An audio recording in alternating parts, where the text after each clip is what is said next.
Assalamualaikum warahmatullahi wabarakatuh. Selamat pagi, berjumpa lagi dengan Bu Linda di mata pelajaran Bahasa Indonesia kelas 9 MTS Ismaria Al-Qur'aniyah Bandar Lampung. Hari Kamis tanggal 1 Oktober 2020. Pada pertemuan kita yang ke-9 ini, Ibu akan membahas tentang bab 3, yaitu teks cerita pendek.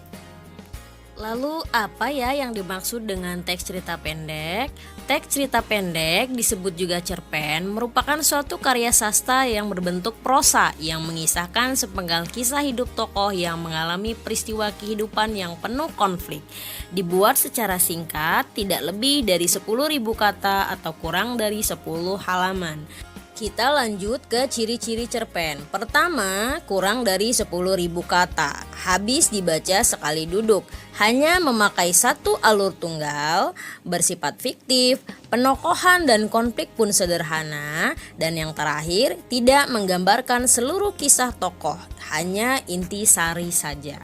Struktur teks cerpen yaitu abstrak, orientasi, komplikasi, evaluasi, resolusi, dan koda. Kita akan bahas satu persatu. Yang pertama, abstrak. Abstrak merupakan bagian awal cerita. Dalam bagian abstrak ini, pengarang menjelaskan ringkasan atau inti cerita. Abstrak dalam sebuah cerpen itu bersifat opsional, artinya boleh ada, boleh juga tidak. Yang kedua, orientasi. Bagian ini pengarang menggambarkan latar, suasana, tempat maupun waktu terjadinya cerita. Selanjutnya adalah komplikasi. Pada bagian ini terjadi permasalahan yang memuncak. Watak setiap tokoh akan terlihat pada struktur ini. Struktur yang keempat yaitu evaluasi. Pada bagian ini terjadinya penyelesaian dan mulai ada pemecahan masalah. Pada bagian resolusi, pengarang akan memperlihatkan solusi dari permasalahan yang dialami tokoh. Struktur yang terakhir yaitu koda. Koda adalah nilai-nilai yang bisa diambil dari sebuah teks cerpen.